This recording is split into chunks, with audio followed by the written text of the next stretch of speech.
বেণী মাধব, বেণী মাধব, তোমার বাড়ি যাব। বেণী মাধব, তুমি কি আর আমার কথা ভাবো? বেণী মাধব মোহন বাঁশি তমাল তরুমূলে বাজিয়েছিলে। আমি তখন মালতী স্কুলে ডেস্কে বসে অঙ্ক করি, ছোট্ট ক্লাস ঘর। বাইরে দিদিমণির পাশে দিদিমণির বর। আমি তখন নবম শ্রেণী, আমি তখন শাড়ি। আলাপ হলো বেণী মাধব সুলেখাদের বাড়ি। বেণী মাধব, বেণী মাধব, লেখা পড়ায় ভালো। শহর থেকে বেড়াতে এলে আমার রং কালো। তোমায় দেখে এক দৌড়ে পালিয়ে গেছি ঘরে। বেণী মাধব, আমার বাবা দোকানে কাজ করে।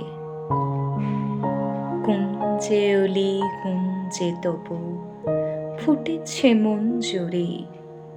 সন্ধেবেলা পড়তে বসে অঙ্কে ভুল করি। আমি তখন নবম শ্রেণী, আমি তখন 16। ব্রিজের ধারে বেণী মাধব লুকিয়ে দেখা হলো। বেণী মাধব, বেণী মাধব, এত দিনের পরে সত্যি বলো, সেসব কথা এখনো মনে পড়ে?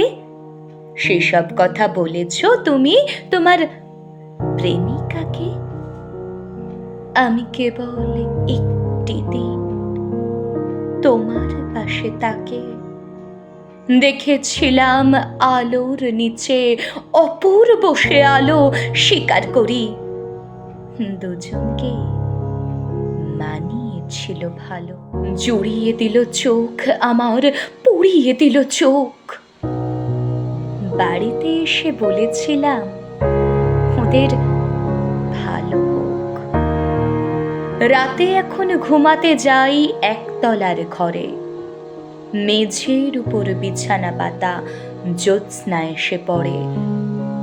আমার পরে জীবন ছিল চোরাপথের বাঁকে মিলিয়ে গেছে। জানি না আজ কার সঙ্গে থাকে। আজ জুটেছে, কাল কি হবে? কালের ঘরে শনি। আমি এখন এই পাড়ায় সেলাই দিদিমণি। তবু আগুন, বেণী মাধব, আগুন জ্বলে কই? কেমন হবে আমি যদি নষ্ট মেয়ে হই? কেমন হবে আমি যদি নষ্ট মেয়ে হই?